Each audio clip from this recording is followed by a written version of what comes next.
hari ini tidak mampu, dan artinya ya jadi Angel lepas tangan. Seperti itu. Dia bagaimana bisa membuat resume atau simpulan atau apapun evaluasi dari sebuah tayangan atau perkara tanpa dia mengetahui lebih jelas tentang perkara itu.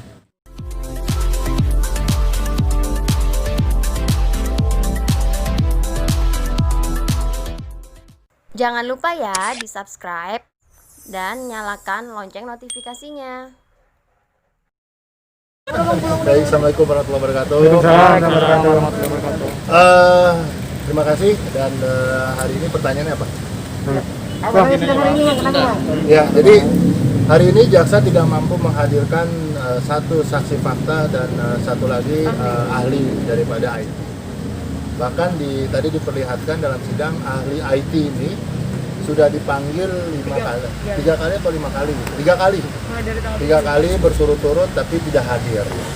Yang kemudian saksi fakta yang pembantunya atau babysitter itu juga dipanggil 3 kali juga tidak hadir dengan alasan katanya menikah dan merubah pulang kampung dan kerja lagi.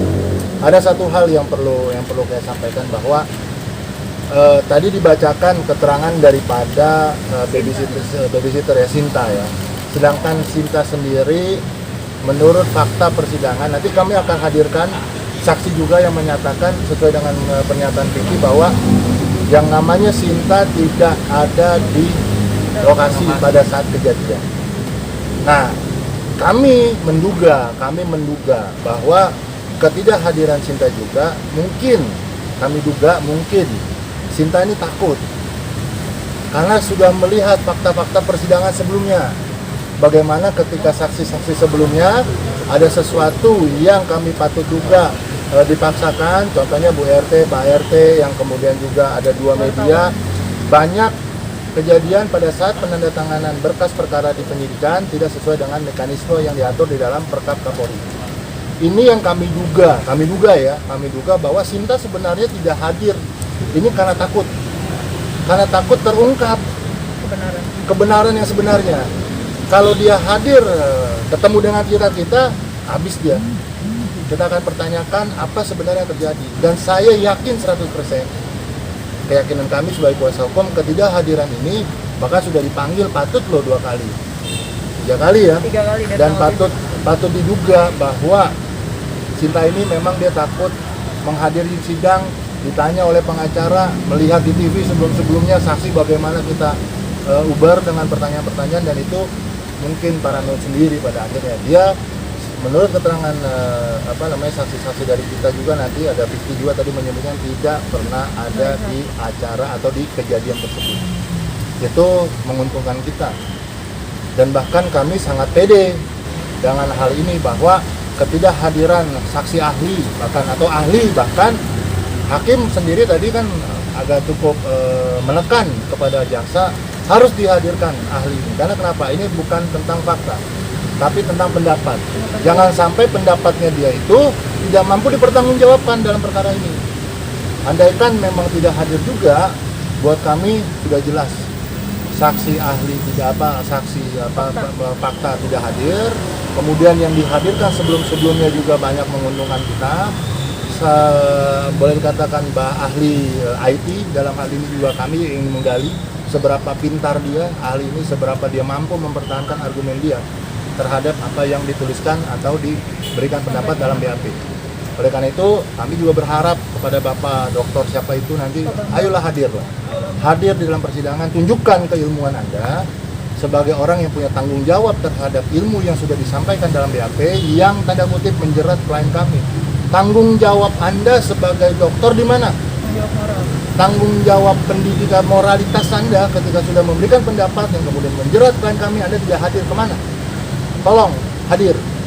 Kita berargumentasi di dalam sidang, kita ungkap apa yang menjadi pendapat hukum Anda dengan apa yang menjadi pendapat daripada kami sebagai kuasa hukum. Kita buktikan, kita uji secara fakta, secara faktual maupun secara yuridis, apakah pendapat Anda mampu Anda pertahankan atau tidak. Gitu. Dr. Bambang ya? Dokter Bambang. Kepada Dr. Bambang, kami berharap sebagai kuasa hukum membantu peran daripada jaksa. Tolong hadir Pak, tanggung jawab terhadap apa yang sudah Anda tuliskan di dalam BAP. Apa yang sudah Anda sampaikan di dalam BAP. Jadi secara akademisi ada pertanggungjawaban moral. Disitulah ikatan moral seorang ahli memberikan pendapat yang pada ujungnya adalah menjerat daripada klien kami. Untuk selanjutnya, kami punya satu keyakinan bahwa apa yang bisa disampaikan oleh klien kami itu akan dipertimbangkan nantinya di pledoi. Bahkan kita sejak menyiapkan ya saksi adi charge untuk bisa hadir. Ada ahli juga, termasuk ada 3 ahli juga yang akan kami hadirkan. Kami juga akan menghadirkan saksi fakta yang tidak dipanggil, orang-orang yang memang bersama hari itu ke tempat kejadian. Kami akan hadirkan juga itu semua supaya semua terang benderang. Bagaimana Vicky bisa masuk, bagaimana kemudian Vicky mendapatkan mendapati daripada istrinya berada di dalam kamar. Jadi jelas.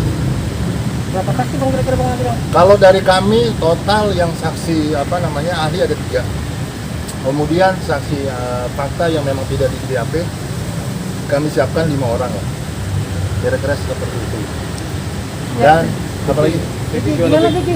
Tanggapannya Vicky? Hadir perjalanan kasus. Ya, kalau ditanya perjalanan, sekali lagi terima kasih ya untuk bro saya, kuasa hukum saya, Rafael Alamsyah, Pak Manda, dan semuanya, Mas Alif dan lain-lain yang ada di sini atas mengawal perkara ini dengan baik dari semenjak saya di Rutan Salemba kayak sidang virtual sampai akhirnya saya bisa sidang juga secara langsung.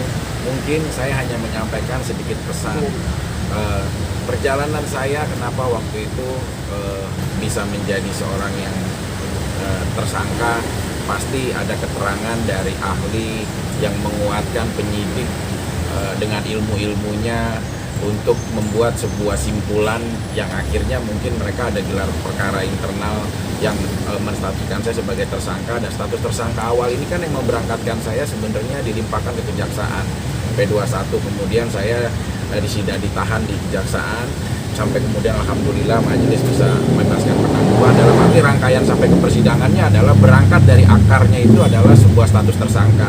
Nah, status tersangka ini bisa saja dapat keterangan dari ahli yang bisa sebagai menguat dari titik perkara ini gitu loh. Dan saran saya adalah dari perjalanan sidang beberapa kali ini, ahli itu mendapatkan informasi itu hanya dari satu sumber mendengar gitu loh, cerita.